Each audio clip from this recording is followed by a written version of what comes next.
सक्षम police times, news 112, सक्षम जनतेचा आवाज. बोईसर शहरात शेअर मार्केटिंगमध्ये गुंतवणुकीवर मोठ्या परताव्याचे आमिष दाखवून सर्वसामान्य नागरिकांची कोट्यवधी रुपयांची फसवणूक करणाऱ्या रिच टू मनी कंपनीचा पोलिसांनी पर्दाफाश केला आहे. या प्रकरणी मुख्य आरोपी रोशन चंदनलाल जैन याला आर्थिक गुन्हे शाखेने अटक केली आहे.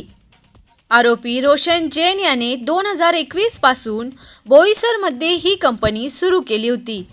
गुंतवणूकदारांना दरमहा 3 ते 5% इतका भरघोस परतावा देण्याचे आश्वासन दिले जात होते. सुरुवातीच्या काही महिन्यात परतावा देऊन लोकांचा विश्वास संपादन केला आणि त्यानंतर मोठ्या रकमा गोळा करून फसवणूक केली. याविषयी कठोर कारवाई करण्याचा इशारा पोलीस अधीक्षक यतीश देशमुख यांनी दिला. आतापर्यंत 14 गुंतवणुकीदारांनी बोईसर पोलीस ठाण्यात धाव घेत तक्रारी नोंदविल्या आहेत. प्राथमिक माहितीनुसार ही फसवणूक सुमारे 3,50,00,000 रुपयांची आहे. पोलिसांनी आरोपीविरुद्ध फसवणुकीसह MPID कायद्याअंतर्गत गुन्हा दाखल केला आहे.